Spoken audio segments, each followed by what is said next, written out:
Well, hello everybody. Welcome to another episode of All Out War. I am Turner, and I'm in the studio with Rosey. Rosey, how you doing, my brother?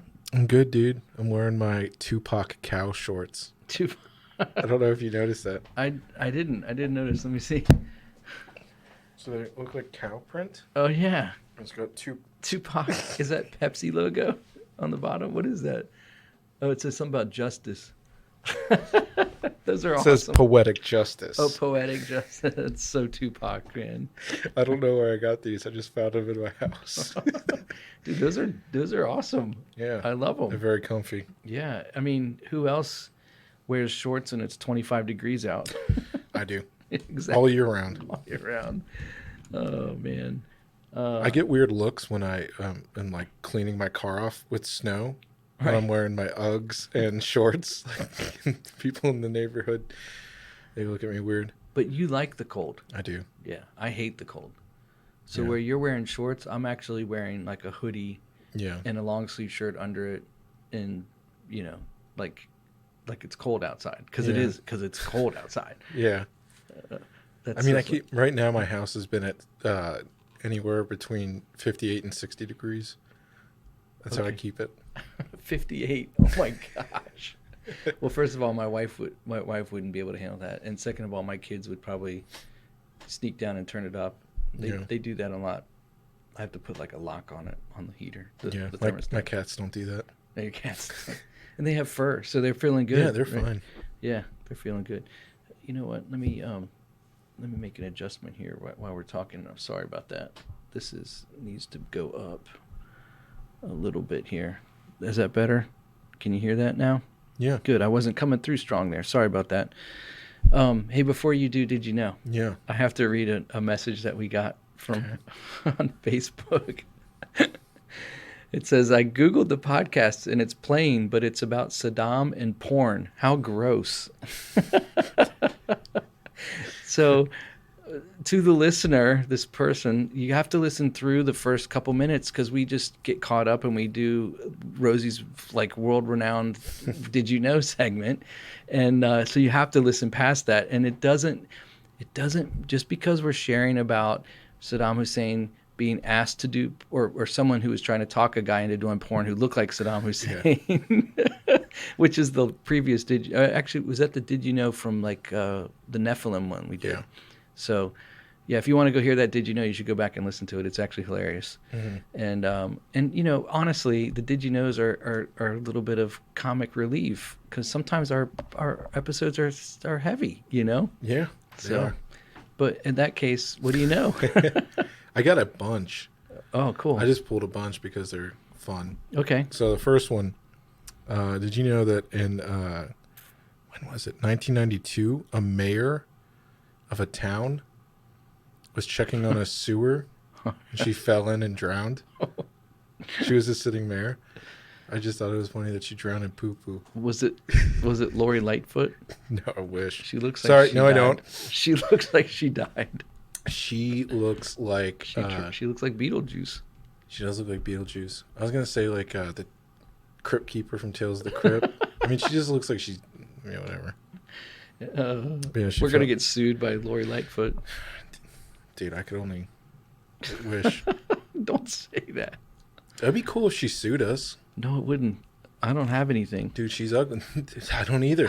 They're not gonna get anything then. I'll be put into slave labor, forced labor We're slavers. to pay my debt to Lori Lightfoot. To Lori Lightfoot. I'm not believe. So this mayor, she fell into a hole in a sewer and She drowned. She was looking into a septic tank. Here, I found. What a horrible way to die. Yeah, it said my you're gonna feel gosh. even worse about it. This is in Maryland. Oh, She was the sitting mayor. So it said Betterton's 70-year-old she's 7. Oh, 70-year-old woman mayor drowned Thursday it just gets worse and worse. while cleaning a sewage treatment tank, a job she has done free of charge for many years. What? Free of charge? Who Yep. does that job for free? Someone who's really into poop. I'm saying, A mayor shouldn't be cleaning it the out. only thing that would have made it worse was she was like disabled. Like the Yeah. 70-year-old disabled mayor who was working in a charity to clean out a septic tank for, orphans fell in and drowned. Yeah. And I'm making fun of her. I feel bad about laughing now, but the way that I saw it phrased was funny. Yeah. All right. Well, here's a better one. All right. Why did you know the real reason behind the Lewis and Clark investigation? Like the whole expedition? To the west. Yeah. Okay. So they were sent on behalf of Thomas Jefferson To get beaver skins.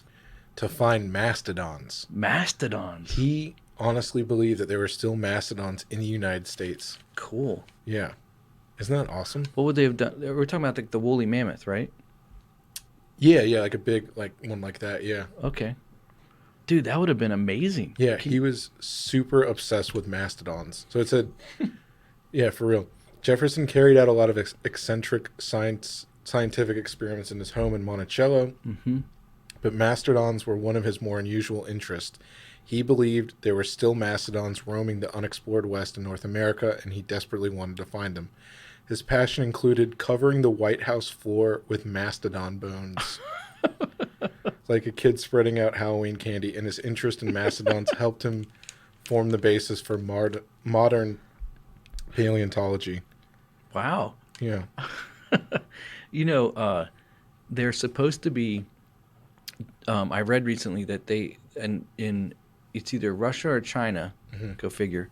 They're trying to. They have DNA from a woolly mammoth. Trying to bring it back. Yeah. They're trying to bring the woolly mammoth back. They should. Do you think that's a good idea? No. I don't think so either. It never works when you play God. Right. Especially not them. Well, I mean, what made it go extinct? Was it hunted out? No. What do you think?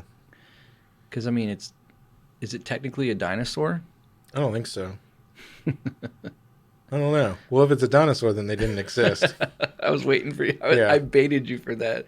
Yeah. I don't know. Well, if he had bones of them Yeah, they've in the got 1700s, bones. then Well, they found one in Russia, up in the tundra, and it was completely frozen so it was like preserved. with Yeah. the fur, like the wool fur on it still and everything. It had like the long hair. It was pretty cool. Yeah. I remember seeing that too. that was like probably 10 years ago. I remember seeing news articles about it. Yeah. Fake news. It's all fake. It's all Dinosaurs aren't real. All right, I got one last one. Okay. This is so DMX, rest in peace, avoided maximum jail term for tax fraud after playing the judge his song "Slippin'." Lippin'. So it said, listen to this. DMX. So this is in the past tense. It's an old article. DMX has been sentenced for committing tax evasion to the tune of $1.7 million. Wow. Awesome. I hope that I get to be in a point of that I can commit tax fraud of $1.7 million. How much do you think that was what he owed? Yeah. Based on what he made? Yeah. Cool. Gosh. So Yeah. he probably made like $10-20 million. Probably. Yeah. Wow. Or, I mean, when you're actually in a tax bracket like that, you're paying a lot more. You're paying like 40%. 40%. Yeah. If you're smart, you're not, but Yeah. Well, you got caught. didn't sound like he was that smart. No. He didn't pay any of it. He got in the zero bracket. Yeah.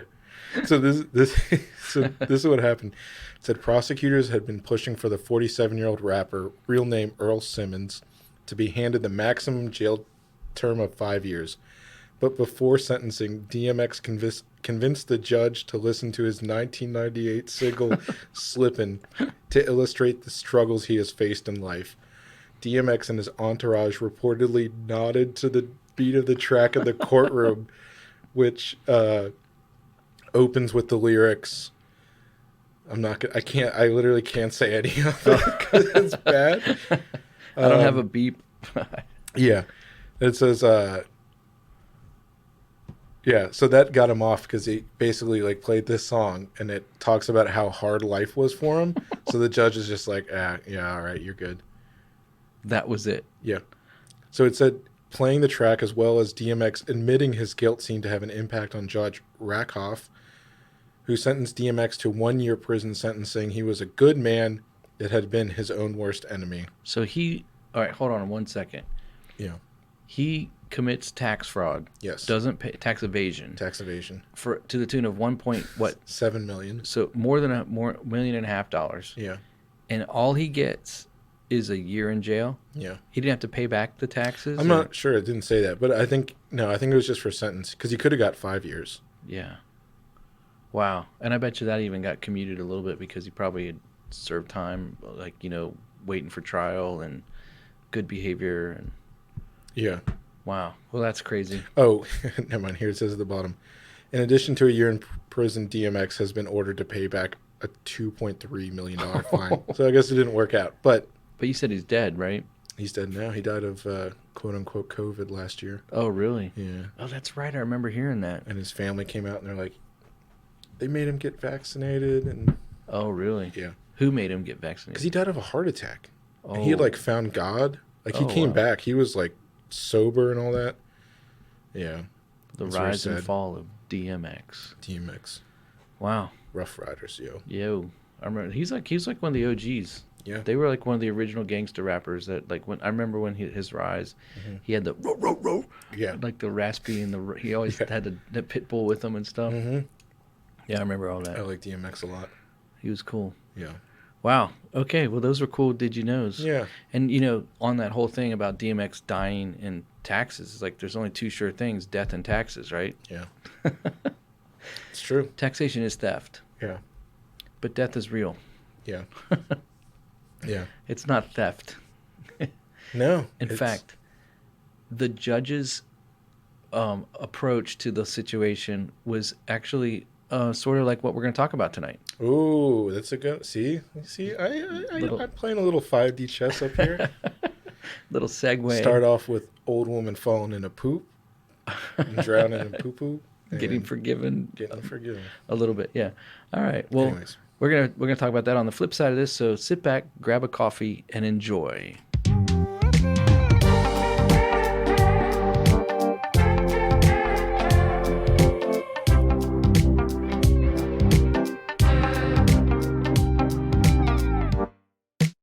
You're listening to the All Out War podcast.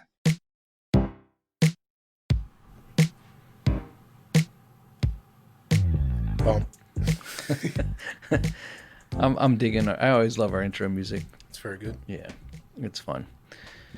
Wow. So, dude, we have a great episode. We're going to talk about the topic of grace. Yes. And it's actually, this is your idea. Yeah. And then when I was thinking about it, I thought, we should actually we haven't done a real theological, we haven't done a lot of theology ones in a while. Like Yeah. we did the End Time series there for a while, and we were doing some other stuff. We did the Rapture series, and but we haven't, and we did do back in episode 33, maybe was it 33 Ooh. with the whole Calvinism, Arminianism, Yeah. Yeah. all that. So it's been a while though, and you brought this topic up, and I thought, man, we haven't done one. I thought maybe we could even do a series of theological topics. So this is the first one, and what looks like it's going to be a series. Yeah. Before I jump into that, though, I did want to mention there was something that we've been kicking around an idea for, and so this is the way it works. I have through our podcast host, I have 50 private podcast links, RSS feeds, and I can make those available as private podcasts. And basically it would work this way: if somebody wanted to be on that private podcast list, they would email me their email address, and then what I would do is email them back the link, and then they would have that link to place into their podcast player, and then they would have a private podcast link that would not be part of like what you're listening to right now, which is the public Apple, Spotify, all that. It would be exclusive. It's what they call a private podcast. And I thought, wouldn't it be kind of cool if, after all these 4 years, almost 4 years we've been doing this podcast, that, we've always funded this through ourselves, you and me. It's like, 1 year you'll pay for something, next year I'll pay for something. And we just kind of patchworked it together over the years. And it is what it is, and it's a labor of love. We enjoy it, but there's some things that we think might help us, and also just maybe recoup a little bit of our investment over the last couple of years, because these microphones are expensive, and this soundboard is not cheap, and I need a new car. You need a new car. Yeah. Like Joel Osteen, baby. I can't be seen Your driving around in my life, car. right? Yeah. Your bet life now. No cap. Oh, no cap. But I would tell you this, that so I had an idea.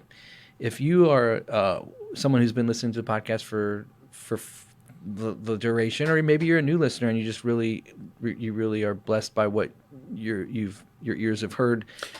For the record, this is very awkward for us, and we've been Yes. putting it off. It's very awkward. In fact, We've gone back and forth a lot. yeah, Rosie and I just had like an hour-long conversation Longer it was than an hour. about the rollout and how this should look and all that. And so all right, just rip the Band-Aid off. Here, I'll do this. Do it. I want to sell these private podcast links. Each one, we have 50 available. I want to sell them for $40. And what the value that you get for that is that you will have access to private podcasts that will not be made public for you and your ears only. And we will, in addition to our normal podcasting that we do throughout the year, we will have an additional 20 to maybe 30 episodes that will be given directly to that link. And there'll be separate episodes. Some of them will be special guests that we won't put on our normal podcast. Some of them will be maybe even personal testimonies. Some of them will be even if we can get our guests to agree to an extended interview, and we can go kind of like after the podcast interview, where we can deconstruct. There you go. Deconstruct the podcast or ask questions or whatever. And we can even have topics that might get us banned on YouTube and stuff like that. Yeah, which is like the first one we're gonna that we have planned. Yeah, right. So anyways, this is what our thinking is, and and the way I like to do it, it's something that I learned from the Podfather, Adam Curry, which a lot of our listeners probably know. It's value for value. So if you get value out of this podcast, this is an opportunity for you to show your value by blessing us and helping us. And the funds that we receive, we're going to take those funds and help underwrite the cost to keep this going, because there is a cost that's involved, and upgrade some of our equipment. And there's a couple other things that we might do. Rosie would probably get a car. Yeah. I don't know how, I was doing the math. It's going to be a pretty cheap car. Is it I just have a bicycle right now, so you guys should feel really bad. You should pay. He can't even buy pants. He's wearing shorts in 20-degree weather. That's very true. So help Rosie get clothes and a car. Clothe Rosie. Help clothe Rosie. Jesus said to clothe the poor. People, the poor. Yeah. Anyway, sorry. So that's our announcement. And if you're interested in that, we're going to give more details soon. And so I would suggest on Instagram or Twitter, that's where we're going to be social media wise, or you can email alloutwarpodcast@protonmail.com, and you can email us there, alloutwarpodcast@protonmail.com. And it's 50 spots. It's just a small selection. I think, what were we going to call this, the private edition or private? You said the Warcast, right? Yeah, the Warcast. That was so we would call the private ones the Warcast, and then they would be private episodes. Yeah. So you would get those. So anyways, that's what it is. And who knows, maybe no one would want to do it. Maybe they're like, yeah, I'm hanging on here barely, so why would I want to give you $40? Yeah. And we're going to be, you might be asking, you've been kind of sporadic lately. Right, we have. But we're not going to, that was something that we're very adamant about, is that you won't, like, if you don't do that, that's cool. And we're going to be transparent. We're not a 501c3 or anything like that. But it's like, not to make up any money. Like, it'll be like, this is how much money we have. This is where it went. Right. Complete transparency, that kind of stuff. We have nothing to hide. Hosting costs or whatever. Yeah. But yeah, this normal podcast, we're not pushing you to do that. It's whatever. If you want to do it, we're probably going to do it. We like doing the podcast anyways, so it's going to be up there. And if you want to hear what we aren't going to talk about, you can go ahead and do that. Yeah. But what was I going to say? Yeah, this podcast will not suffer for it. That's like a big thing. Yeah. So again, don't feel obligated. If you do want to help, help out the podcast, then here's one way we are trying to think of. Is there any way that we would be sleep at night, feeling okay about? And because we give you extra content, if you like the content we're giving you, it'll be that. Yeah. So. And so that's the thing. And if this private, it's not really like a Patreon or a paywall. It's literally just a private podcast link. And if we get an overwhelming amount, like if I get like 100 people that want to do it, then there's the real possibility that we could actually expand that, you know, in the future. And so we're just testing it out. Yeah, it's just sort of a test out. You get to be a guinea pig, but it's to your benefit. And I think I did the math. It was like my goal was to do like a minimum of 20 extra episodes, just 20 dedicated to the private on top of what we normally do. Yeah. It comes out to like $2 per episode. Yeah. So that's pretty cheap. I mean, you can't even get a gallon of gas for cheaper than that. No, you can't. It's like twice that. It's like $4 a gallon. Almost. So, depending on what grade you buy. Yeah. I had to downgrade to the 88 or whatever it is, the 87. Yeah. That's all I use. But when I bought my car, they were like, "Do not use.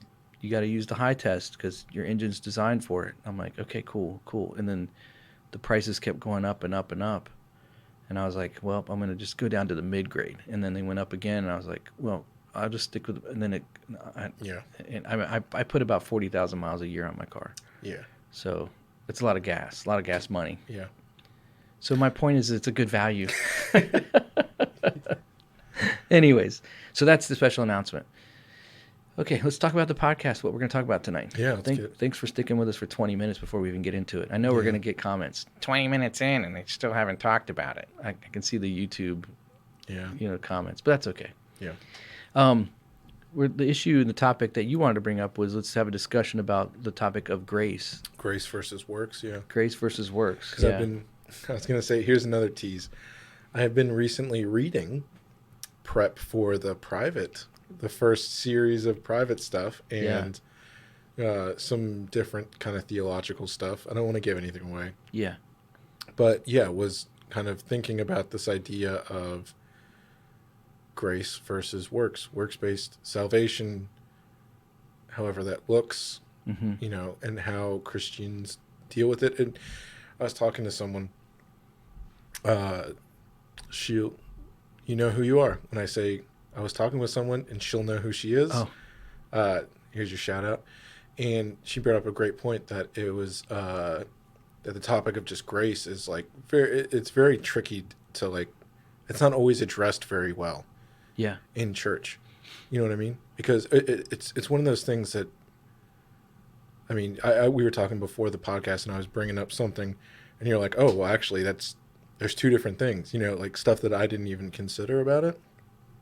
And so there's a lot more to it, even though I would say it's a very simple concept, but there's a lot to it. Like the simple concept is like, what's your basic definition of grace? There's a better one. So that's where you have to break it down on what's the application. Oh, well, this is what I was going to say. Like just the idea of grace, how I would explain to someone, and then you can break it down. Because I was going to say, this is my layman's dumb person. Wow. Is that, so the whole thing about grace versus works is I would just say, like, no, maybe it's kind of a Calvinist thing, but it's like, no, the only way I can be saved is because God gave me a way to be saved. Okay. Like there's nothing I can do to be saved. I can't save myself. Right. That's it. Right. You can't save yourself. Right. Can't save myself. Perfect. And God, through sending his son Jesus Christ, who died, rose again, and is living. Yeah. That's how we get grace. Right. Right. But that was my layman's way of there's nothing we can do to save ourselves. Right. Basically. Yeah, no, that's great. Yeah. So this is interesting because this topic is, it's been debated through church history for years. And the grace of God is one of the most beautiful aspects of his display of love that I can think of. It really is. Mm-hmm. And like I used to have a definition of grace saying, grace is getting what you don't deserve Mercy is not getting what you do deserve. So, for instance, the not getting what you do deserve, having mercy, it'd be like Tupac, like, or a DMX's judge saying, "You deserve to go to prison for 5 years, but I'm not going to give you that. I'm going to give you a year." So he had mercy on DMX. Grace is when you go to court and you show up and you deserve to go to court. You deserve to go for 5 years to get thrown in jail. And he's like, "I'm not even going to hear your case today. And I'm going to give you money on top of it. Right. Oh, yeah. And your $1 million fine has been covered. Yeah. It's getting what you don't deserve. You know, even though you're guilty, you get what you don't deserve. And this is the thing. I used to, my wife, it was so weird that the day that you messaged me, my wife, which she never does this, she quoted something I said in a sermon and put it on her Facebook, and it came up as a memory. Yeah. So, but it was something I said about grace, and I remembered it because I saw it recently. But it's grace goes to the messy places. And this is the part that it can get, when I talked about the application, like, what do you mean by application? So I break it down in two different ways, and there's probably more, and I'm sure some people who are more theologically inept would take me to task on this, but I like to break it down into two basic categories. There's general grace from God, which is the people that don't even serve him are still given opportunities to have a life, and they're given breath in their lungs, and they have a job, and they have food in their stomach, and, you know, for the most part, they exist because God's general grace over creation. And then there's salvific grace, or grace of salvation, which comes at the cost of Jesus Christ. So the other grace is like an overflowing grace of God, where because he is loving, because he is merciful, and he is gracious, he will extend even to his enemies, those that curse him, breath in their lungs and opportunities to still exist. You know, I was going to say, it's almost just interesting when you're saying this, that I was thinking of, like, the attributes of God, and just go with me on this, is, like, he is loving, and he can't be unloving because he is love. Like, Right. there is no love aside from him. You know, do you know what I mean? Like, Right, no. we would have no concept if we have concepts or attributions. They all go back to God, God's attributions, and they're all good because there cannot be his perfection of all of these attributes, right?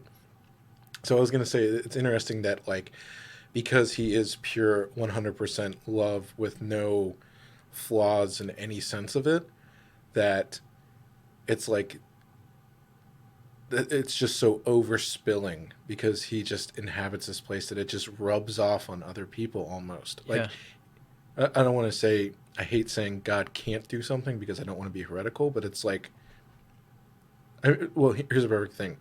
If he wasn't love in the purest sense of, you know, everything, and he wasn't, it just goes to the character of God as well, not just aside from his attributes, is that he could just not hold back certain grace. Yeah. He could hold back general grace against, like, there could be terrible, like, everyone that's not saved could just have a terrible life, and Christians could be the only ones that, you know, you get saved, you know, you're saved by grace. We could have a great life. You know what I mean? He could allow that to happen. You know, it's one of those things where, why do I see these unmarried people, or not unmarried people, unsaved people? Well, unmarried in the sense that they're not the bride of Christ. There you go. Yeah. Yeah, I was just thinking, you know, that in the same way where it's like, well, this person's a Buddhist and they're super successful. You know what I mean? Mm-hmm. Or you could look at certain things where it's like they seem to have a good life. Their family seems to be really good. They have, you know, those atheist people they always like to point to. Right. The nice, friendly atheists, they have a good life, all this stuff. That's general grace. Right. That, like, an airplane doesn't fall down, like, out of the sky and crush them, you know? Right. That's not a good example, but, you know, just the fact that they're still alive apart from him. And I was just going to say, it's interesting to think that he just almost can't help but, like, picture, like, arms holding back water, and the water is grace, and he just is, like, enveloped all of it. And so they get collateral damage Yeah. in the good way of the good grace. Yeah.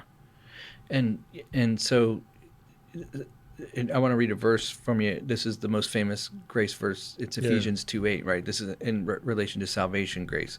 And this is out of the New Living. It says, God saved you by his grace when you believed, and you can't take credit for this. It is a gift from God. And I love, this is one thing that the Calvinists, I don't attest that I'm a 5-point Calvinist, but like I am with flat earth, I'm Calvinist friendly. Yeah. And there are some doctrines of Calvinism that are very biblical, and I agree with 100%. And one of them is that God grants the gift of grace with the ability to forgive, right? Like you were mentioning that on the onset. And Paul makes it clear there when he says it's not you. You can't even take credit for this. Mm-hmm. And I just love that because it is a gift of God that he gives. We don't deserve it, but he gives it. And he gives it regardless of how evil, wicked, and how disgusting our hearts are, how perverted, whatever, sinful we are. He extends it out to us as because, and this is the thing, it's all rooted in that love. He wants us to be one with him. Mm-hmm. He wants us to know him personally. And so what happens is you have the contrast of this grace, which is the works side, which says, no, you have to be a certain way, do a certain thing, live a certain way, believe a certain thing, talk a certain way, and then God will grant you forgiveness because you've earned it based on your works or your effort or your merit. Yeah. And so it contradicts the testimony of God through Paul and the Ephesians. And as you were talking about before the podcast, there's displays of grace even in the Old Testament, which are wonderful. And so you see it both in the Old and in the New, but it's ratified at the cross. And then in the New Testament, it's exploited as this is the way. Like right. What's the Boba Fett or whatever? This is the way. Is the way. Yeah. Or the Mandalorian. Yeah. This is the way. Grace is the way. And but the thing is, and this is where it gets tricky, because God, and this is where I think it gets hard for some Christians, and I've been in these circles of Christians where it's like, yes, God forgives you, but if you slip back into some sort of sin or you struggle in some area, are you really living in the grace of God, or are you abusing the grace of God? But I would say this, that anyone who's saved by grace is abusing the grace of God, because Paul said it's not by you don't have any right to boast. You can't boast. It has nothing to do with you and everything to do with him. Does that make sense? Yeah, but no, just like what you just had said is that every person that's covered by grace doesn't deserve. How did you just say it right before you quoted Paul? No one deserves it. Everyone abuses it. Everyone abuses it. Yeah, because we're humans. I mean, that's right. The thing is inerrant. Like, there's nothing. There's no good works. Like, that's the whole thing. There's nobody, because God is perfect, and if we're going to be with Him, He can't be around perfection or imperfection.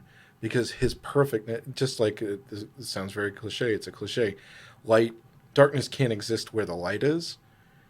Like, we can't be around it. We would just be destroyed because all of the imperfections. Right. And even the single smallest thing that, like, what you were talking about, like, oh, you struggle with this or, something like that. Even, I mean, this is kind of Christianity 101 stuff with this. If we just were to say one lie, and everything else we did in our entire life, but we lied one time, in God's eye, we sinned. Oh, yeah. And we do not deserve, we deserve to be, we're enemies. Separated. We're enemies from Him. We cannot exist with Him. We cannot exist with Him in the state, even just from because to build on that, I didn't mean to cut you off there. Like, sin is missing the mark, right? So you think of a target, and the bullseye is the perfection. And God is in that perfection, right? So if you miss the mark, you're off. Even if you're just outside that little line, you're still outside that line. So whether you're outside the line by a millimeter or by 18 miles, it's the same. You're still outside the mark. And that imperfection cannot coexist with perfection, because perfection by the definition alone is that if anything imperfect is with it, then it makes it imperfect. Right. Right? So like if I'm getting what you're saying. And that's why grace is amazing, because no one deserves it. Everyone has missed the mark. Everyone's coming to it at the same level. I think the rub comes when after people are in Christ, the grace of God has forgiven them. They've come to him. They've received forgiveness of their sins. And I think after the fact is where Christians get in trouble, where they like put this works based, like, okay, so is my salvation held in my morality? Is it held in my ethical standard? And is it held in my application and like, the biblical fidelity of my life? Yeah, I mean that's what I was going to say. That the Christian thing, Jesus said, I was going to say this is like how Christians beat each other up, right? For sure. Because it's like the whole thing. Jesus said, and this is the whole case of. They love pointing to this. I'm not sure I can't remember what book it's in when Jesus says, everyone knows this. You'll know them by their fruits. Right. Like you'll know if someone's saved by the fruits that they produce. Right. And an evil tree cannot produce good fruit. Right. And this whole thing. So that's the idea where the Christians, the superiority towards other people inside the church. We don't have grace to give to others, but yeah, this superiority of like, oh, that person cusses, or I don't cuss because I value grace more. You know what I mean? Okay. Is that where you're going with it? That's well, I think people get confused with once a person finds salvation, yeah. and they're plugged in and they're in the family of God, I think that there's a tendency to and turn back on yourself, your salvation, standing with God based on your behavior. And yes, so being a fruit inspector, like you're talking about, is important. Like, I mean, that's what they call it, basically. Yeah. I'm a fruit inspector. But the what's interesting to me is that the bigger emphasis that Christ put on all of us is that we focus on ourselves more than others. So the whole, not in general, but I mean, like in terms of our holiness, we focus on ourselves. We have a higher standard for ourselves than we do for other people. So I should be holding myself to a higher standard than I would you, Rosey. So in my walk with Christ and my obedience to the scriptures, I should have a really strict or strong standard for myself and a very loose standard for you. Now, as a brother, I definitely, we grow, like you and I have known each other for long enough now. I could, if there was something weird, I could actually come to you and call you out on it. And likewise, you could me, right? And we'd probably be okay with it because we've earned that place with each other's life. But when it comes to people just in general, like I think it's the better, and I think what Jesus meant when he said, like, care about the log in your own eye before you worry about the splinter in your neighbor's eye. That's basically the emphasis of what I'm trying to say, is that when we get that mixed up and we begin to look at other people and we're basing the fruit inspection, look, they may not have a lot of fruit, and there's a lot of reasons for that, but there's still the tree, right? And John 15 says, if you remain in me and I remain in you, you'll bear much fruit, but apart from me, you can do nothing. It's this whole, I'm grafted into the root. So Jesus was saying the people that we're examining as a fruit inspector are people that are still in the kingdom. Like it's brothers and sisters. They're in the orchard. They're one of the trees that are going to bear fruit. They may not bear a lot of fruit for various reasons. It could be a sinful issue. It could be rebellion. It could be an issue of brokenness where they have some kind of sickness, disease spiritually. They're just not healthy. They're not bearing the fruit because of some other issue. But that's what I love about grace, is that their salvation isn't hinged on that. And a lot of people also confuse the reward system in heaven when we get there to see God. There's 5 crowns that are mentioned that we will have the opportunity through this life to receive. And there are various crowns. Some are on the evangelism, some of them are on faithfulness, some of them are on dealing with persecution and hardships. And you receive these crowns of life and they're all different. And we could do a whole podcast on those if you wanted some other time. But those are the ones that when we get before the Lord, we're going to throw at his feet. Those are the things that the reward that's given at the end of this life, but it doesn't base on your salvation. And those that only have one crown, or maybe some with no crowns, although we all have the crown of righteousness, right? Because of Christ. But those that have the one crown and they cast at his feet, they're not going to be looked down upon in the heavenlies by the other, inhabitants of heaven because of that. Because Christ is the ultimate. That's why we're casting the crowns at his feet. He gets all the glory. All the glory, Yeah. right? Yeah. So I guess for me personally, like I have an axe that I like, that I don't want to say an axe to grind, but there's some pet peeves I have spiritually, and one of them is when someone lacks the grace and they just stand in judgment over other people so harshly, and you wonder, like, how many free passes are they giving themselves in their own life versus how they just stand in judgment over that other person, or even in their heart they may not say it but they think it, and they withhold that person from really being accepted the way Christ accepted them. You know what I mean? And so it's a real dangerous thing, and we kind of push that onto people.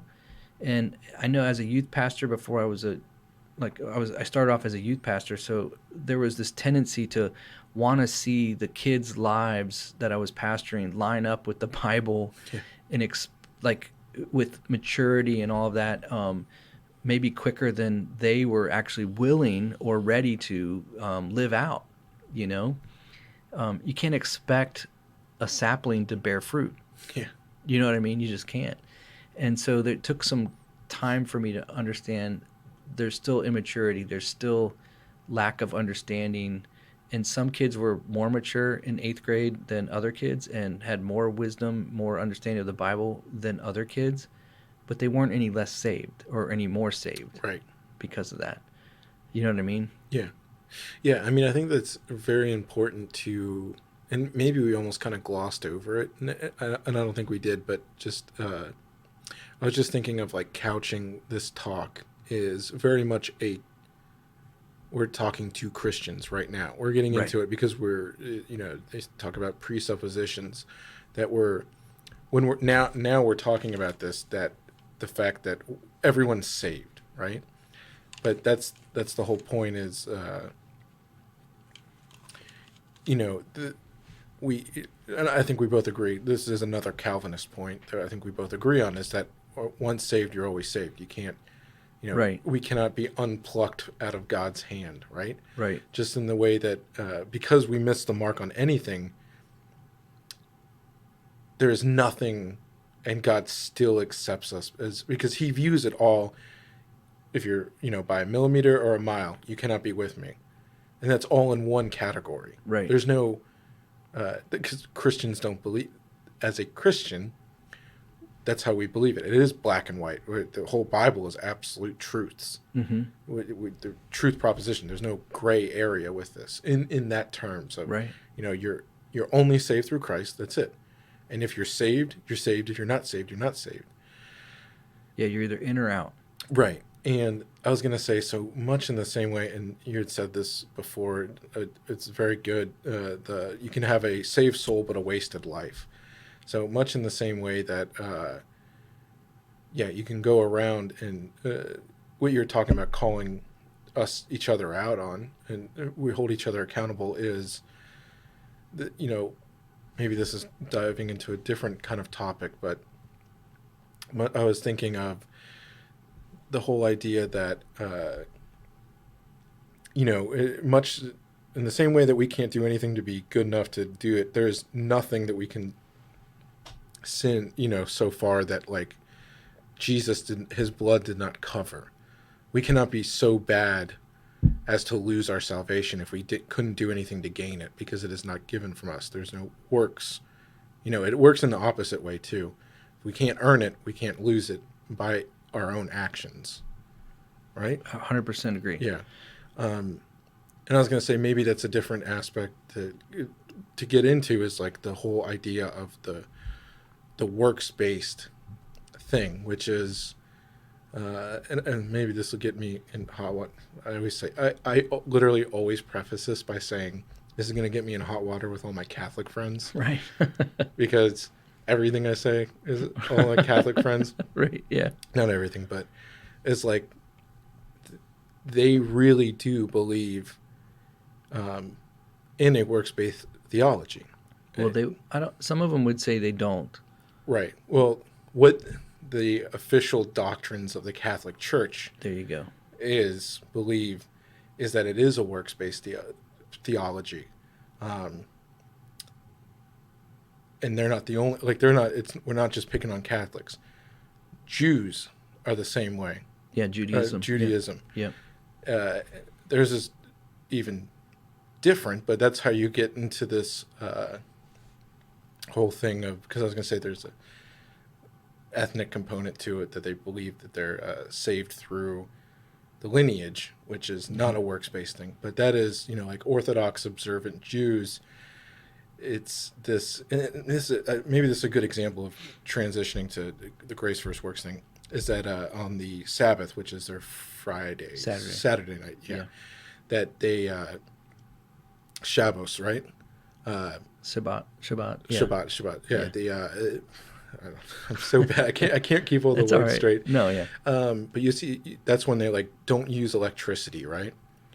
And it reducing God into this way, like there's all these they do use electricity. They just don't turn off light switches. Well, they can't exert. It's right. I don't know enough to. It's crazy. The law. The law, yeah, because they're still following the law. So that's when you get into these works-based things like that.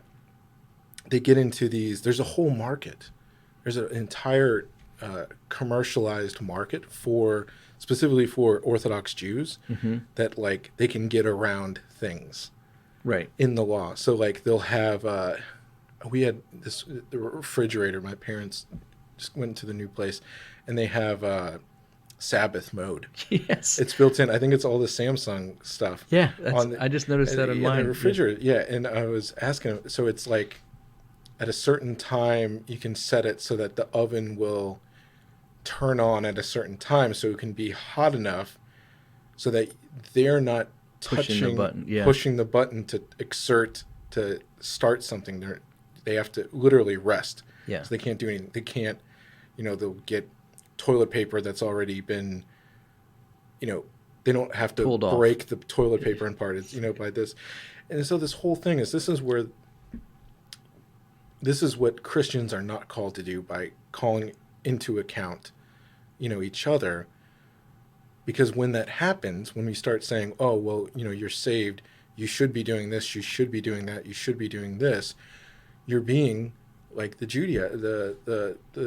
Sadducees, the Pharisees. The Pharisees that are saying all these things about you have to keep the Sabbath and do all these things.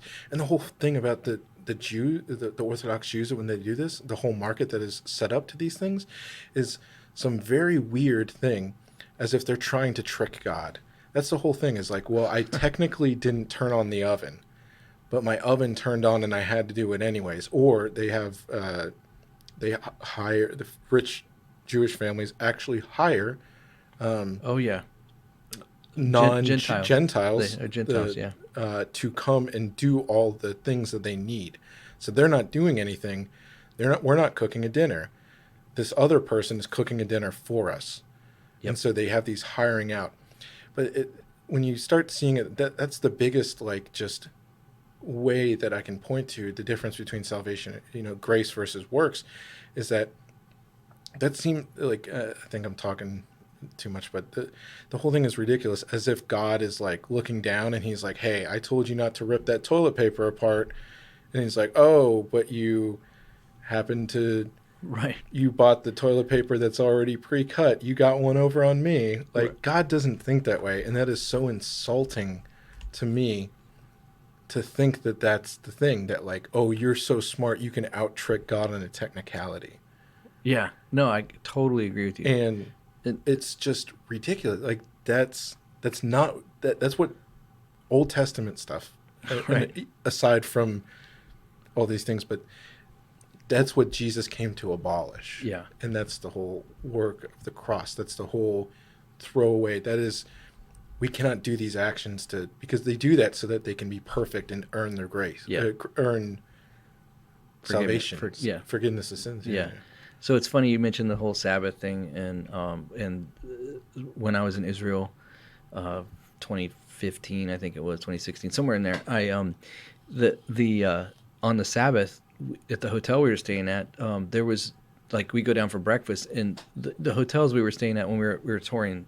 I went with the church. We were touring Israel, and the food's amazing. You get this great food, and then it's all every other day it's down there, you get there, and then on Sabbath day, on Saturday, we'd go down from our hotel room for breakfast, and it was like something it was like going from this beautiful opulent fruit and all this other stuff to like the Hampton Inn, you know. Make your own waffles and Yeah, stuff. yeah, like, and it was basically essentially that something like that, and then but all the people that were working there were like the Muslims and the Gentiles that didn't honor that Sabbath day the way they did. And it just was really interesting how different it was. And even like the elevators would stop on every floor. Right. Yeah. So, you kind of had to endure that, because they're not allowed to push the button. But what I was going to tell you is one time I even did a sermon series back when I was a youth pastor, and I remember doing research on just the law. Like a woman's not allowed to like pluck a gray hair if she's looking in the mirror. She's like she's not supposed to do that. And there was even a thing in there like if a deer gets into your house, somehow that you're not allowed to like chase it out, or it's just supposed to wreck shop in your house, right? And tear it up. And that's just absurdity. Yeah. Like those things are absurd, and people. I know that there's probably Orthodox Jews that would listen to that and say he just doesn't know what he's talking about. But the truth is that God exerted all of those judgments on Christ on the cross. And when you talk about the Sabbath rest, like that's the biggest thing that the Jews were told to keep holy. Like always remember the Sabbath, remember the Sabbath. And the Sabbath was made for man. It was a day of rest, a day of restoration, and to reflect on your relationship with God. All of those things. It was what God did in Genesis on the seventh day. He rested so that from all of his work, right? So he instituted a Sabbath for us. And Jesus himself said, I've become the Sabbath. So it's not about a particular day. In fact, Paul in Galatians talks about celebrating specific days and moons and calendars and all these things. It's not about that any longer. Jesus is actually our Sabbath. So now we recognize Christ. And somewhere in around 300, not even that, it was probably earlier than that. Might have been within the first 100 years after Christ rose from the dead. The Christians moved the Sabbath from Saturday to Sunday because that was the day that Jesus rose from the dead. Yeah. That was the resurrection day. And so they wanted to remember the resurrection, which was the power of their salvation because God had put the sacrifice on Christ for all the sins and exerted his grace on humanity through Christ being judged. And he proved that worked by raising from the dead on Sunday. So, even there's Christians who celebrate on Saturday and they honor the Sabbath and all that. And like, I'm totally, like, I know Rachel, she on the podcast, her and her husband, that gets a priority for their family. There's nothing wrong with that. Yeah. But my point is that it's been fulfilled. The Sabbath commandment was fulfilled even in Christ. Every commandment of God was fulfilled in Christ when he lived his life perfectly and was sacrificed for us. Yeah, that brought up a couple different thoughts. One of them was, that's interesting. It's one of those things like just the allegory of Christ saying, I am the Sabbath. Like what in more ways, this just hit me that what he's saying is you find your rest in me as well. Right. Yeah, like. Well, he literally said that. Right. All you who are weary, who downtrodden worry, right. come to me and you'll find rest for your souls, Yeah, but I just love that, the way that he phrased, that I am the Sabbath, that all that encompasses that too. I was thinking of, oh crap, as soon as I started talking about it, I'm going to forget it. The biggest thing is that like the reason for, correct me if I'm wrong, hop in here, is that the whole reason for all these laws that God gave, because there are, Deuteronomy, right? There's all Leviticus. There are Yeah. these laws that are from the Old Testament that Orthodox Jews follow, and they're without going into the deer one, that's probably from the Talmud when they're just discussing all what actually is work and all that. That's how we get all these crazy things like that. That just reminded me, like the farmers car insurance company, Yeah. where like the whole like premise is like, oh, you got a chipmunk, that got stuck in the radiator. It's like, we had that happen. That sounds like what a deer like that. Like, It had to have happened at some it happened point. at one point, and then they like call the rabbis, and then the rabbis like, yeah, you can't do that. So now it's this crazy law. That's how these laws work everywhere. But It's like, it's actually how it works today too. yeah, I was going to say the whole, yeah. But the whole point of all these laws back then was to prove to the Israelites, the Jews back then, God is saying, look, you can't even keep all my laws straight. It's to prove, like, that was a thing that was for self-reflection upon themselves, so that they can see how just imperfect they are, right? And how in need of God they are. Right. And I was going to say that much like this was triggered by what you said about Jesus rising from the dead, is that it's interesting. So the idea of sacrifices, this is where I was thinking about this, is because so why do the Orthodox Jews still do this besides tradition? But like a big thing of that is because they're no longer able to have a sacrifice. So I was going to say, maybe this is a little bit of apologetics or to Christians if you're dealing with a Jew, right? Or Jewish people that do need to be like evangelized. They're very much so, and Catholics do the same thing. But I guess I'm just on this Old Testament kick right now. Is they that's why they go to all these extreme measures, because they're not able to actually have the sacrifice that they can't do, because they don't have a temple anymore. Right. So that's why they stick to like literally all of these, and there's no gray spot in between with them. And I was going to say that's just exhausting at one of all, but that's the whole thing of what you said about Christ's sacrifices. He came, once for all the sins and removed. He was the ultimate sacrifice. That's why, I don't want to say that's why there's no more sacrifices, but that's why Christians didn't continue the sacrifice of, we didn't have the priest that go down and, put all our transgressions on symbolically some pure animal. Christ was that. Right. But those that are stuck in, they can't see that, But I'm just saying, like, just the absurdity of, they literally can't do that anymore because Christ came and did it. Like, so it should be. What you're saying right now is huge. Yes. This is why. When you move away from Christ being enough, you move into yourself trying to make it. Right. So whenever you move away from the grace that God's provided through Christ, you're moving into I'm depending on me, my goodness, my holiness, my righteousness, my holding the law that good. And that's where the mistake comes, because we never will. We're born apart from it. And Paul even said, the Apostle Paul, and this is why the Apostle Paul is probably hated by most Jews, is because of the fact that he says, all my righteousness are filthy rags. And what that means is all of my efforts, my works, are as menstrual rags. That's the literal translation was menstrual rags. So a woman on her periods, you get it.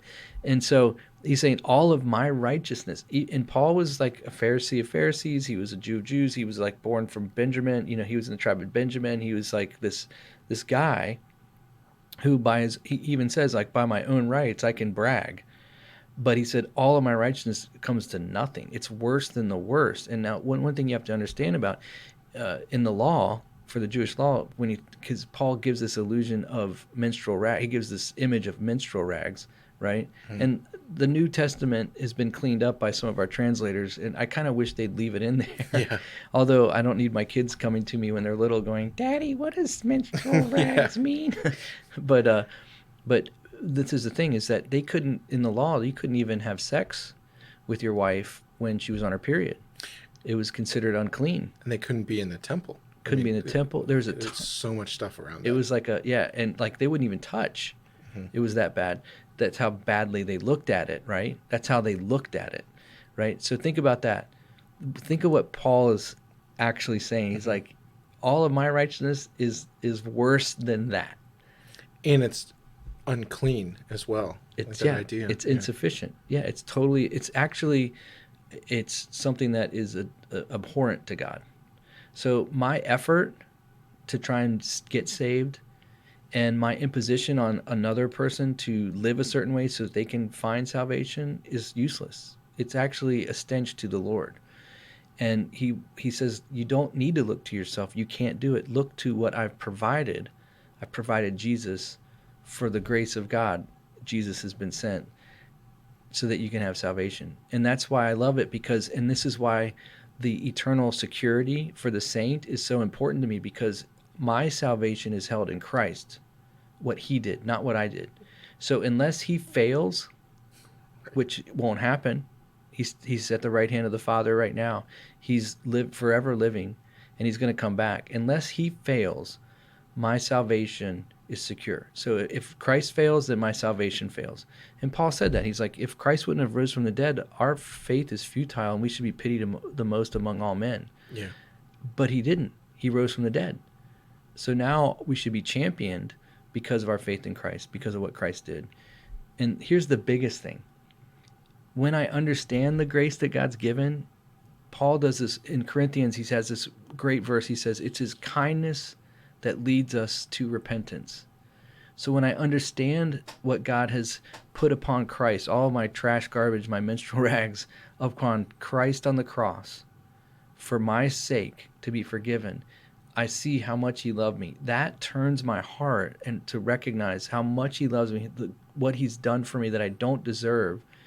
And it really softens me and changes me to be a person who wants to recognize God's kindness to me and then turn away from the things that would offend him. So it's a true heart change. Yeah, I mean that's the thing about the fruits. It ties into the fruits. It's you know, those things, like, we don't. I was gonna say there's twofold things. There's the which is just an underlying quality about God, is that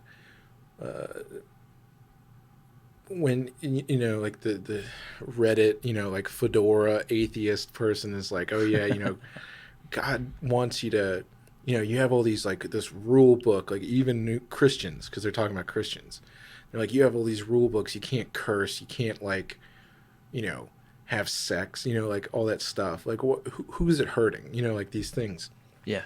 or these things that are good, or you know, these things that we would say are of the world, right? The thing that we strive to not be, we're set aside, we strive to be different by not engaging in these things, like, even though set apart, right? Yeah. right, but the thing of, like, why do we watch our mouths and try not to curse, or, you know, these things, or why? Here's a good question. Any, like, the fruits and the things that easily set us apart, in the sense of, like, I actually had this when I started at the job I'm at now. My boss apologized early on, and he was like, "Hey, I'm sorry, I just have, like, a bad mouth at times." And he came up to me and said that to me, like, out of, I'm not sure. And the thing, I was like, "Oh, why would you think that would offend me?" And he's like, "Well, you just don't curse." Yeah. And why do I not curse at work? It's not like something that is I'm necessarily conscious of, but it's just those kind of things that, like, when people don't curse, or if I see someone else that doesn't curse all the time, like, just in public, I'm like, he might be a Christian too. Right. Like those kind of things that set us apart enough that are pretty good indications that someone is a Christian, or to be charitable, religious in general, maybe. Right. Yeah. I mean, there's Muslims that don't curse and blah blah blah. But those things that we do, it's not because, like, if we do curse, we're not going to be saved, and it's not like a thing.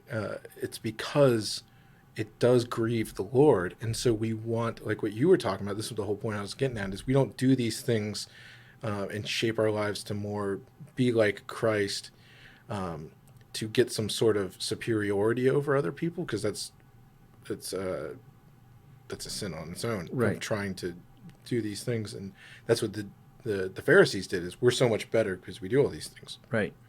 The whole thing is we try to shape our lives and emulate Christ, how Christ lived a perfect sinless life, knowing that we're not going to be perfect, but we do it because the sin is so much that we recognize just how much we do. So we try our best to not grieve God. That's what it is. It's a showing of our appreciation for it, for the grace that we are given, to try to live according to his will. And I was going to say that that's the biggest thing. And the second thing is, like, about the Reddit atheist thing I was saying about the rules and all that, is even though there's that heart thing of we want to do this, like, I want to be nice to you because you're my friend. I don't want to make you, like, sad or whatever. Like, there's things that compel me when I care about somebody. But aside from all that, is God sets down these, like, things because that's how the best thing it is. Like, it's better for us to not engage in premarital sex for multiple reasons. Not because God's a prude and said, you can't have sex like that. Right. It's because there's so much deeper stuff. That's Newsflash. He made sex. right. He's into it. Yeah. It's just, I mean, in 2022, that's what it's all been. Everything's just about sex. So that's the best example. Like, Right. So it's not there's all this other stuff, but it's not just we don't do it because it actually is harmful to us, but it's also we obey God because we know that it pains him so much, and he's already covered that. And when you're in that relationship and really take into account what you had said so well, our menstrual rag, like it's so gross to think about that we're literally, like, and I'm not saying this to be a fruit inspector and browbeat anybody, but it's like that's what we're throwing on Christ when he was on the cross. It's like, here, this is that too, and we're just piling it on. And he's just taking it, and because he loves us so much. So by following these things, we're compelled by the Holy Spirit, because we would still, if I wasn't saved and I didn't have this innate thing to care about him, I would just keep throwing them everywhere. Right. That's human nature, is just keep piling them on. When you view it like that, it's the love that we have from the understanding of grace, that you want to throw less menstrual rags on God. Well, Paul says, he warns the church. He says, don't abuse the grace of God as an excuse to sin. Yeah. In other words, knowing that you're forgiven, it doesn't give you free license to live any way you want. Yeah. You know what I mean? And so I think there is a bit of a fine line there to follow. But my thing is this, is that religious people, and this includes like the Pharisees, but in particular, I'm thinking of Christians that are religious people. When I say religious, I'm thinking of people who have a real hard time with the concept of Christians that might curse or might vape or might have a beer every once in a while, drink beer, or even like harder alcohol, scotch or wine. Christians who have a hard time with people who dance, with people that confess to be Christians who dance. They get their panties in a wad over those type of things, and we all know people like that. They're not living in that state of understanding that they've been forgiven much, that God has bestowed grace, and they're extending that same grace to their fellow believers. They're living in if you really loved God, you would do this. Mm-hmm. And And the subtlety of that, this is what really bothers me, is there's subtlety in that of religiousness that actually moves away from grace and into works. If you really loved God, you would live this way. You wouldn't do this if you really loved him. Well, that's manipulation, and that is not grace. That is not how God works. He doesn't manipulate us. He gives you the gift. He says, I give you this because I love you, and you absolutely don't deserve this. And then he stands back. And you can receive it or reject it. If you receive it, then you get that free gift, and now you get to recognize his love because it ever stands before you. That gift of salvation has been given to you on the cross, and it stands before you. So now you understand his kindness to you. You know what I mean? Mm-hmm. And the more you walk in it, you know, the more you understand it. But I do like to say this. I do like to tell people, like my kids, things like, make your life one that is easy for God to bless. You know, live your life in such a way that it's easy for God to bless you. Don't make it more a challenge for God to bless you because you stand in rebellion to him, or you're resisting his way, or you're walking in the flesh to the point of where the spirit is just quenched. You know, live your life in such a way that when at the end of the day, God's not looking for ways that he has to like twist his own Right. to try and find a way to bless you. You know, we all want God's blessings. So that there's that part of it too, but that's also still not manipulation. You know, that's responsibility and living up to the standard that, you know, the Word of God has. And so, but just remember that we've all fallen short of the glory of God, all of us. And so no matter, you'll never have that day where you are living so close to Jesus and so perfectly that there is no need for Christ. Right. It'll never happen. Like, it will not happen. So that's the part. Religious people hate, they really ultimately hate grace. Yeah. They do. And they're judgy, pudgy people, and they bug the crap out of me. Yeah. Like, I honestly, like, they repulse me because I need that forgiveness. I'm going to fall. I'm going to fail. And the last thing I want to do is start standing in judgment over these type of people. You know, I just don't. Now, there are standards for certain roles. For instance, pastors are held to a higher standard in their life. They're supposed to live beyond reproach and have, you know, husband of one wife. Like, there's these criteria. But I'm not talking about roles in the church. I'm talking about the believer, just the standard, everyday believer, which, by the way, the roles in the church, the pastors and them fall in that as well. Yeah. They fall in that first. Yeah. But anyways, yeah, religious people just, they don't like grace. Yeah. They struggle with it. Yeah. And it's funny because Jesus, sorry, I didn't mean to cut you off. No. It's just going to say, if anyone is having issue with the word religious, legalist. That's probably a better word. Yeah. Yeah. People of legalism. Legalism. Yeah. I mean, there was a guy I knew, and I don't know if he listens to the podcast or not. I have no idea. But he was from a very legalistic church background. And one day he showed up to serve at the church, and they said they needed help with mowing the grass at the church. And he showed up in a pair of shorts to mow the grass, and they said, no, you can't wear shorts to mow the grass. You need pants. You need to put some pants on. Like a guy. He's a dude. Yeah. Like a dude's dude, you know. And so imagine that for just a minute. This guy shows up to serve the church, to mow the grass, to help that church save money from paying a lawn company or somebody else doing it. He's going to use his free time. He shows up in a pair of shorts to mow the grass. And I don't think they were like, you know, booty shorts or something. Yeah. Okay, because I know this dude. He's not like that. Yeah.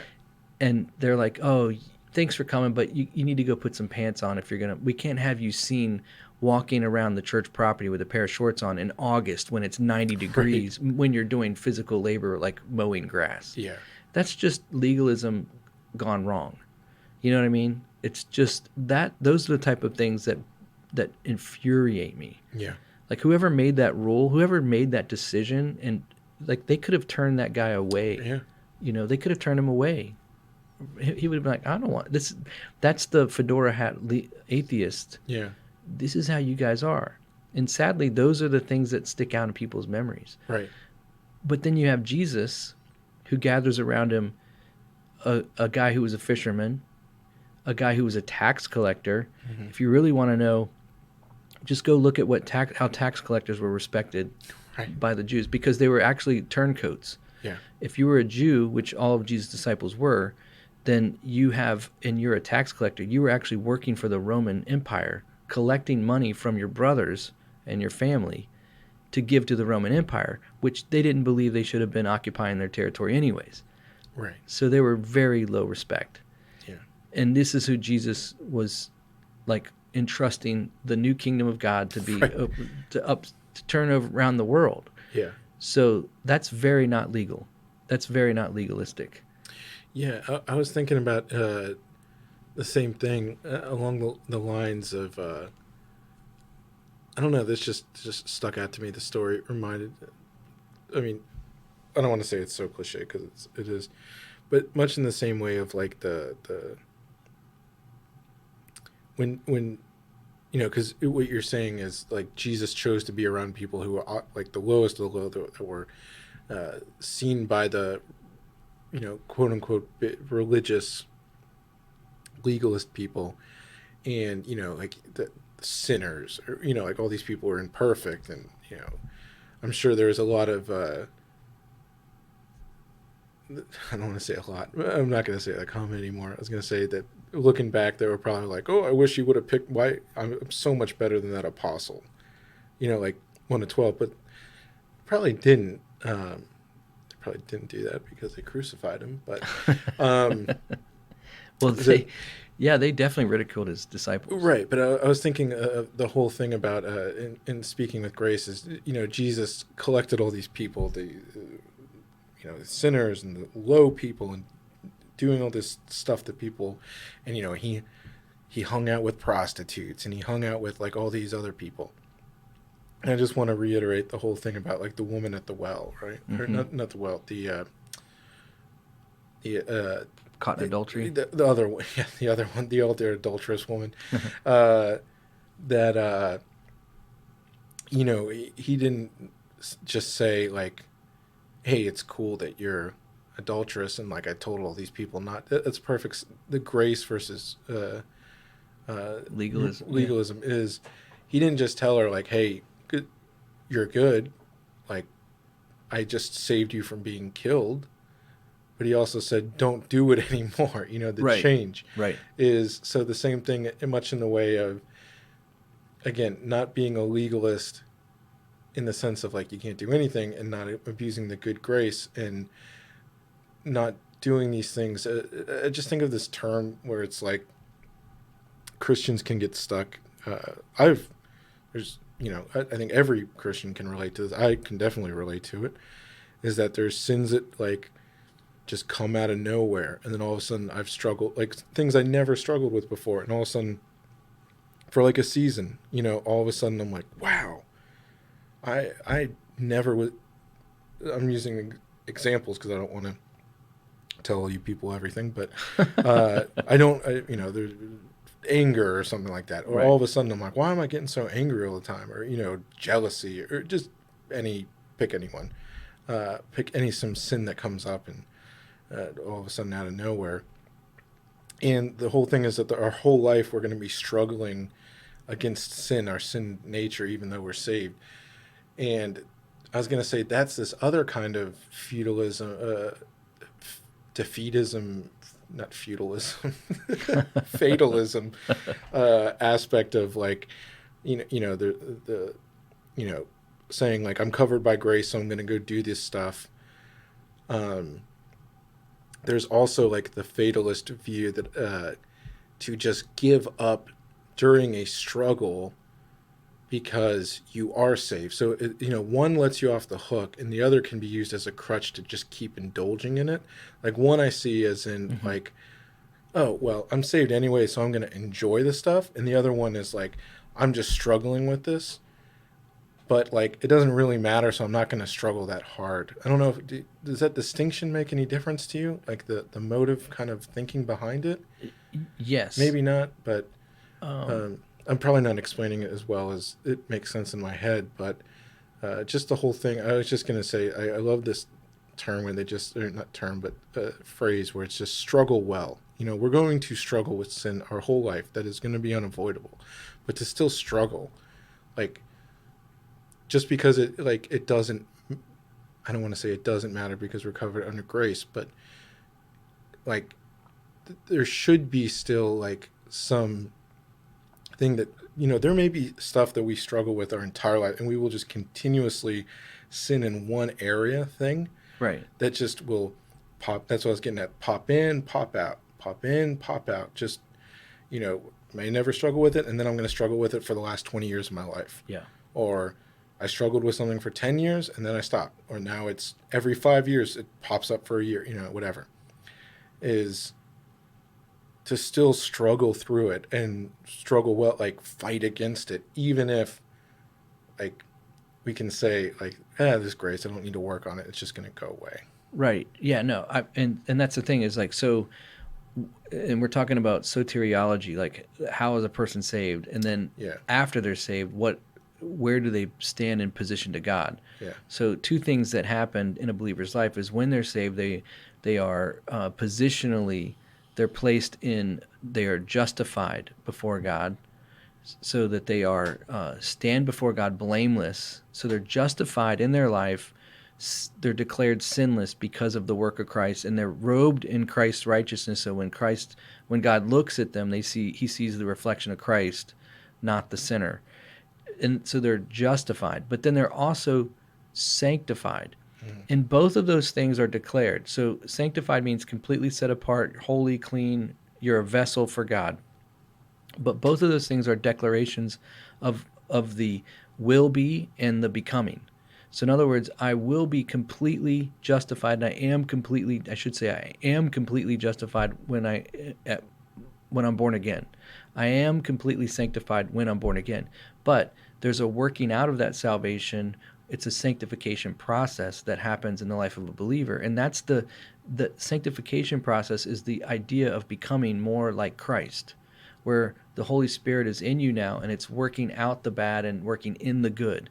And Paul declares, like many places in Scripture, he talks about, like I remember specifically where he says, you haven't struggled in sin up to the point of blood.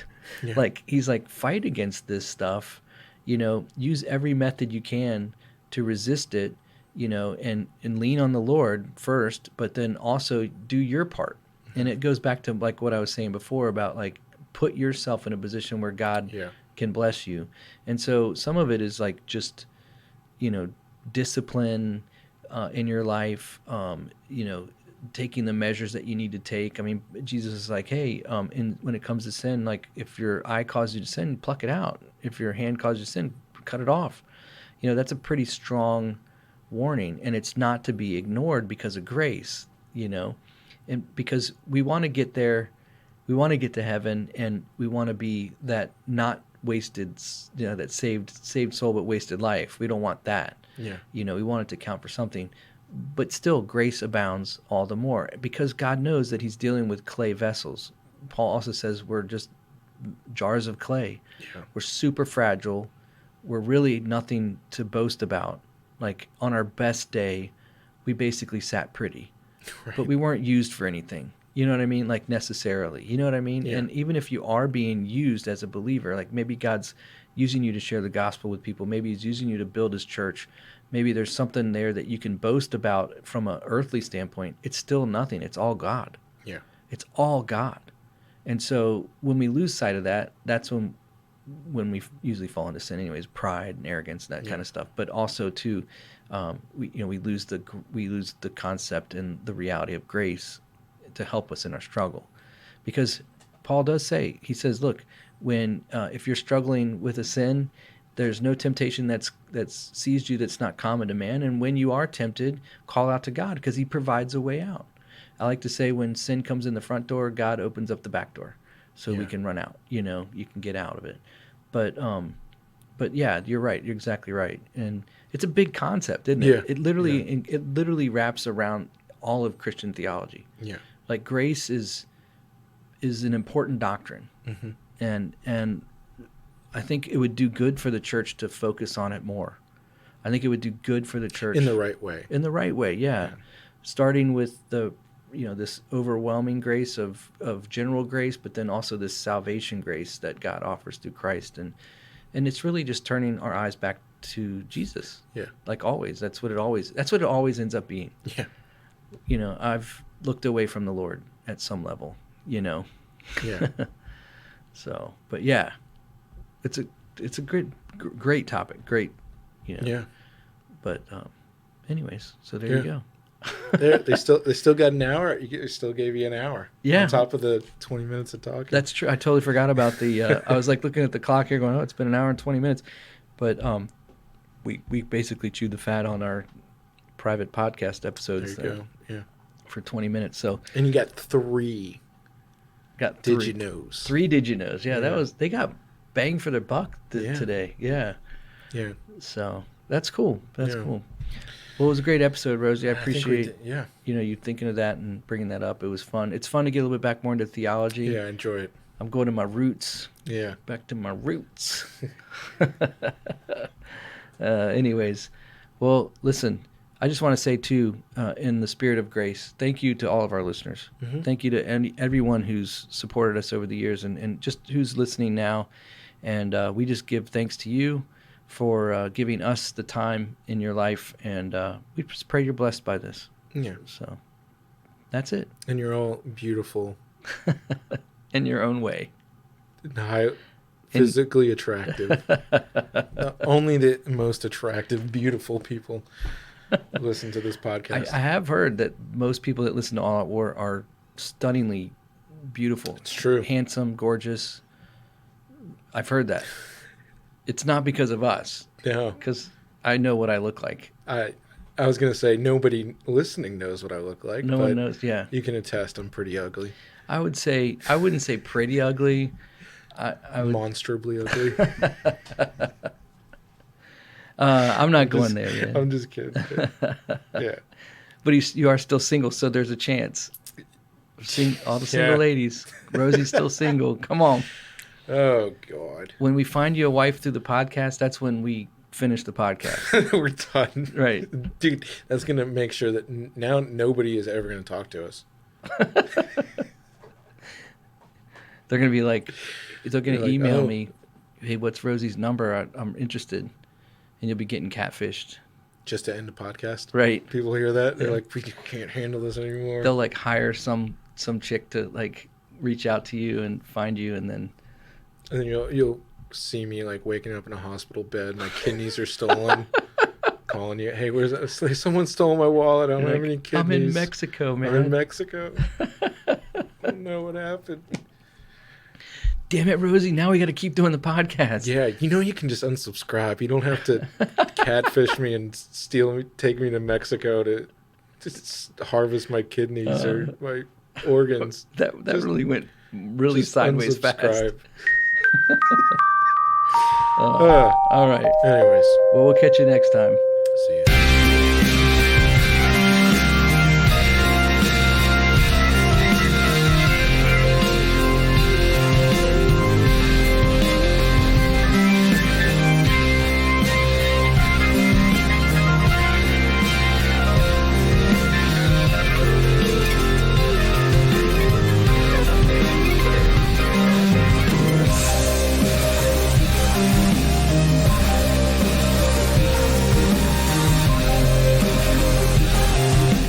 Thanks for listening to the All Out War podcast today.